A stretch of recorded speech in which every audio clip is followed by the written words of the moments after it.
Hello दोस्तों, FDT YouTube channel में आपका स्वागत है। और हम लेके चल रहे हैं previous year question paper series. अब तक हमने 75 सोल्व क्वेश्चन कर सके हैं। ठीक है, अब तक हमने कितने 75 क्वेश्चन सोल्व कर चुके हैं और इससे आगे हम क्वेश्चन सोल्व करेंगे 76 नंबर। तो आप वीडियो को ज़्यादा से ज़्यादा लाइक शेयर सब्सक्राइब किया करो, सपोर्ट किया करो, ताकि सभी विद्यार्थी को इस वीडियो का बेनिफिट मिल सके। तो आज हमारा 76 नंबर क्वेश्चन देखो। 76 नंबर क्वेश्चन क्या है, चलते हैं बिना किसी देरी के साथ। क्वेश्चन है, एडिशन सेल में प्रयुक्त विद्युत अपघटक खालिस्तान है NaCl, HNO3, KOH, H2SO4, KNO3। तो एडिशन सेल जो प्रयोग किया जाता है वो होता है KOH, और H2SO जो होता है ये किया जाता है तन्नु, जो इसे बोलते हैं गंधक का अम्ल। ठीक है, इसे बोलते हैं तन्नु गंधक का अम्ल, जो किया जाता है लेड एसिड बैटरी के अंदर। ठीक है, नेक्स्ट क्वेश्चन की ओर आगे बढ़ते हैं। क्वेश्चन नंबर 77 देखो क्या है। 77 नंबर क्वेश्चन है कि सीसा अम्ल बैटरी में फिल्टरों को क्यों प्रदान किया जाता है? गैसों के प्रवाह की सुगमता के लिए, गैसों के प्रवाह को रोकने के लिए, वाष्पों के माध्यम से अम्ल हानि को पुनः प्राप्त करने के लिए, ध्रुवीकरण की प्रवृत्ति को घटाने के लिए, ध्रुवीकरण की प्रवृत्ति को बढ़ाने के लिए। तो इसका जो राइट आंसर हो जाएगा, ठीक है, इसका जो राइट आंसर हो जाएगा वो क्या हो जाता है, ए इज राइट आंसर की उसके गैसों की प्रवाह की सुगमता के लिए। नेक्स्ट क्वेश्चन 78 नंबर देखो। एक परिपथ में जिसमें न तो कोई ऊर्जा स्रोत होता है और न ही ईएमएफ स्रोत होता है कहलाता है? एक पक्षीय परिपथ, द्विपक्षीय परिपथ, निष्क्रिय परिपथ, सक्रिय परिपथ, खुला परिपथ। तो जिसके अंदर कोई ऊर्जा स्रोत नहीं होता है और उसमें ईएमएफ स्रोत होता है उसे कहते हैं निष्क्रिय परिपथ। ठीक है, क्या कहते हैं? निष्क्रिय परिपथ। C is right answer. Next question की ओर आगे बढ़ते हैं। क्वेश्चन नंबर 79 देखो क्या कर कि बिंदु आवेशन, ठीक है, क्या है? बिंदु आवेशन के कारण क्षेत्र के अंदर विद्युत क्षेत्र तीव्रता का मान खालिस्तान के द्वारा निर्धारित किया जा सकता है। गॉस का नियम, एम्पियर का नियम, मैक्सवेल का नियम, कूलाम का नियम, लेंज का नियम। तो जो बिंदु आवेश के कारण जो क्षेत्र तीव्रता होती है उसे कहते हैं हम कूलाम का नियम। ठीक है, एम्पियर का नियम जो होता है वो होता है ओवरहेड लाइनों में धारा मापने के लिए किया जाता है। नेक्स्ट क्वेश्चन 80 नंबर देखो। एक संधारित्र का आंतरिक तापमान के लिए आमतौर पर किसे जिम्मेदार माना जाएगा? मतलब जो संधारित्र होता है, कंडीशनर होता है, वो आंतरिक से मतलब गर्म हो रहा है तो उसका लीकेज प्रतिरोध के कारण डाइलेक्ट्रिक आवेश को, इलेक्ट्रॉन की गति को, प्लेट के कंपन को, सी और डी दोनों को। तो जो संधारित्र आवेश होता है, ठीक है, जो गर्म होता है वो किसके कारण होता है? लीकेज प्रतिरोध के कारण। A is right answer. Next question है 81 नंबर देखो क्या है कि उपकरण में से गुजरने वाली विद्युत धारा मात्रा अनुसार कैलिब्रेटेड स्केल पर पॉइंटर विक्षेपित करने वाले टॉर्क को क्या कहा जाता है? Operating torque, restoring torque, damping torque, डिस्ट्रेटिंग टॉर्क, स्टार्टिंग टॉर्क। तो जो अनुसार कैलिब्रेट स्केल पॉइंट पर विकसित टॉर्क करता है, देखो ये है कि यह आपका स्केल है। ठीक है, यहाँ ये पैमाना आपको, तो इस स्केल के ऊपर गति कराने के लिए कौन से टॉर्क का उपयोग किया जाता है, जिसे हम कहते हैं ऑपरेटिंग टॉर्क। ठीक है, नेक्स्ट क्वेश्चन है 82 नंबर। निम्नलिखित में से कौन सा घटक ओम मीटर परिपथ में नहीं होता है? स्थिर प्रतिरोध, परिवर्तित प्रतिरोधक, संधारित्र, इंडक्टर, सी और डी दोनों। जो ओम मीटर होते हैं उसमें स्थिर प्रतिरोध भी होता है और प्रतिवर्तित प्रतिरोध भी होता है। तो जो होते नहीं है वो हैं सी और डी दोनों। ठीक है, ई इसका 82 का E is right answer. Next question है, एक मल्टीमीटर मापता है। एक मल्टीमीटर क्या माप सकता है? करंट को भी, वोल्टेज को भी, रजिस्टर को भी, तापमान को भी, इनमें से ये सभी माप सकता है। ठीक है, एक मल्टीमीटर है वो क्या माप सकता है? इन सभी को माप सकता है। नेक्स्ट क्वेश्चन की ओर आगे बढ़ते हैं।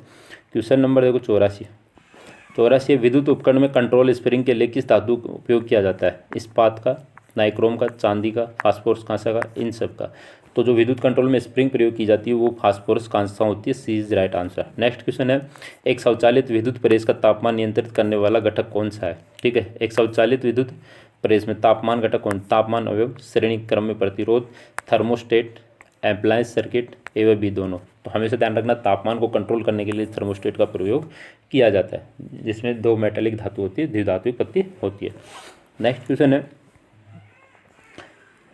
है क्वेश्चन नंबर 86। भारत में एसी पावर लाइन वोल्टेज की आवृत्ति क्या होती है? 50 हर्ट्ज, 60 हर्ट्ज, 120, 100 और 125। तो इसका जो राइट आंसर हो जाएगा भारत की 50 हेक्टर होती है। A is right answer. निम्नलिखित में से पीजो इलेक्ट्रिक पदार्थ का एक उदाहरण है lead, zinc carbonate, titanate, barium titanate, lithium niobate, potassium niobate, इन सभी। तो जो पीजो इलेक्ट्रिक का एक उदाहरण है, ठीक है, पीजो इलेक्ट्रिक का एक उदाहरण है, वो क्या होता है, तो ये सभी इसके उदाहरण है, पीजो इलेक्ट्रिक प्रभाव के उदाहरण सभी। नेक्स्ट क्वेश्चन की ओर आगे बढ़ते, क्वेश्चन नंबर 88 देखो क्या कह रहे हैं। 88 अस्थायी स्थापना के निम्नलिखित में से किस वायरिंग की अनुशंसा की जाती है? क्लिट वायरिंग की, CTS वायरिंग की, TRS वायरिंग की, PVC कंड्यूट वायरिंग की, PVC केसिंग केपिंग। तो अस्थायी वायरिंग जो होती है वो होती है क्लिट वायरिंग। कौन सी होती है? क्लिट वायरिंग। निम्नलिखित में से कौन से लैंप लगभग मोनोक्रोमेटिक प्रकाश देता है? सोडियम वाष्प lamp, GLS lamp, tube light, mercury वाष्प लैंप, COD दोनों लैंप।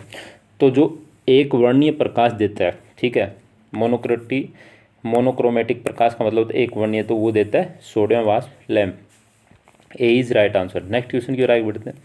क्वेश्चन नंबर 90 देखो क्या है कि निम्नलिखित में से खालिस्तान ट्रांसफार्मर का घटक नहीं है। ट्रांसफार्मर इनमें से कौन सा नहीं है? ब्रीदर होता है, कंजर्वेटर होता है, बकोज रिले भी होती है, टैप चेंजर, इनमें से कोई नहीं। तो जो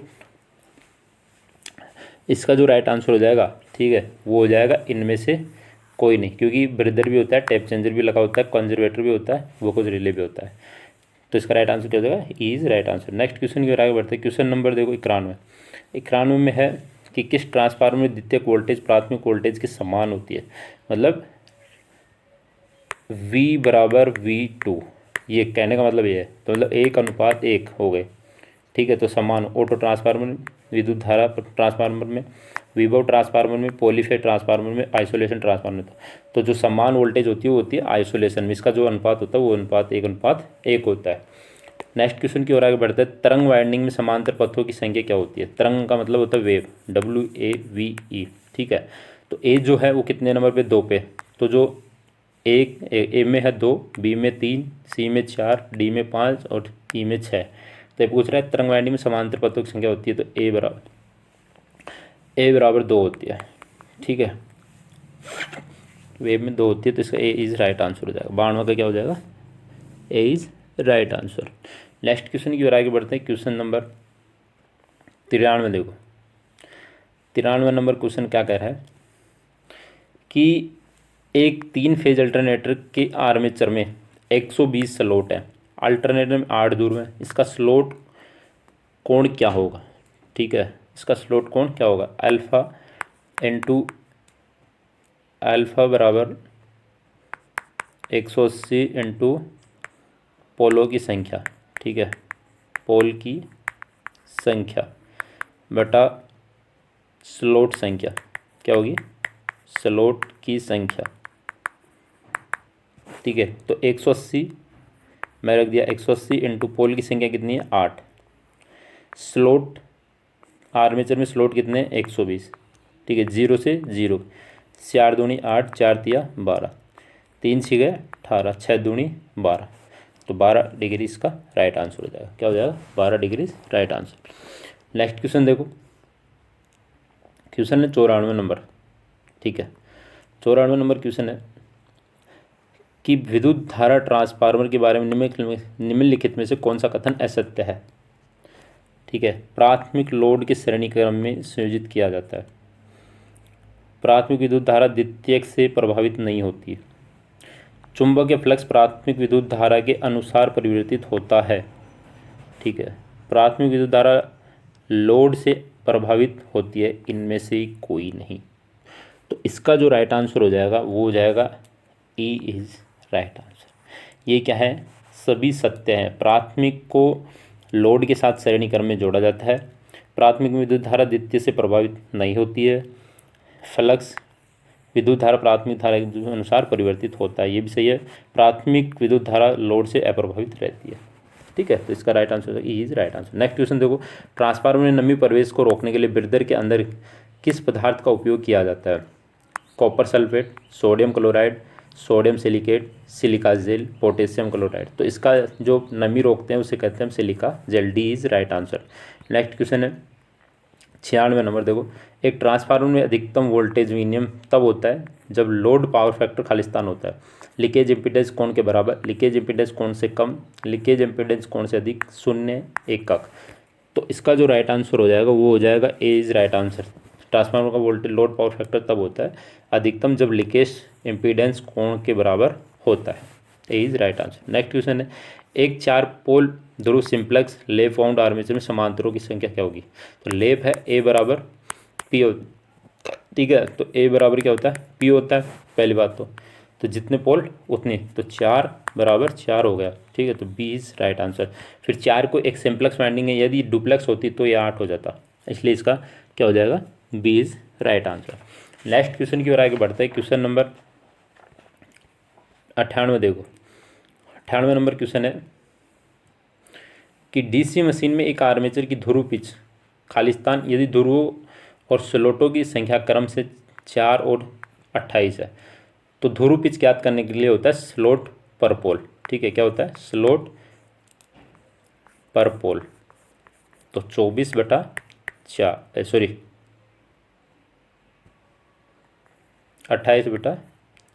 क्या हो जाएगा, 28/4, 4 सत्ते 28। तो D is right answer. Next है, फिलामेंट लैम्प सामान्य रूप से किस पावर फैक्टर पर संचालित होता है। जो फिलामेंट लैम्प 0.5 लीडिंग, 0.5 लेगिंग, एकक, 0.8 लेगिंग, 0.8 लीडिंग, ठीक है, 0.8 लीडिंग। तो इसका जो राइट आंसर हो जाएगा, जो फिलामेंट लैम्प होता है वो हमेशा इकाई यूनिटी पावर फैक्टर पे काम करता है।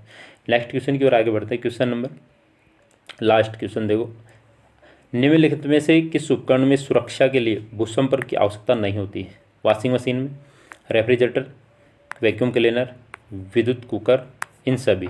तो इसका जो राइट आंसर हो जाएगा वो हो जाएगा क्या, वैक्यूम क्लीनर में हमें अर्थिंग की ज़रूरत नहीं पड़ती, बाकी सभी में अर्थिंग की ज़रूरत पड़ती है। तो ये थे हमारे इसके 100 क्वेश्चन हुए, 4 पार्ट में हमने सोल्व कर लिया। आप वीडियो को तब तक लाइक शेयर करें दबा के, और कमेंट करके बताएं वीडियो कैसा लगा। और आप कमेंट करके ज़रूर बताएं कि आगे किस प्रकार का आपको पेपर सोल्व चाहिए, तो उस तरीके का पेपर हम लेके आएंगे, उस पेपर को हम सोल्व करेंगे। पर कमेंट करके ज़रूर बताएं कौन सा पेपर आपको सोल्व करें। मिलते हैं नेक्स्ट वीडियो के साथ, तब तक आप वीडियो को दबा के लाइक करें। Thank you.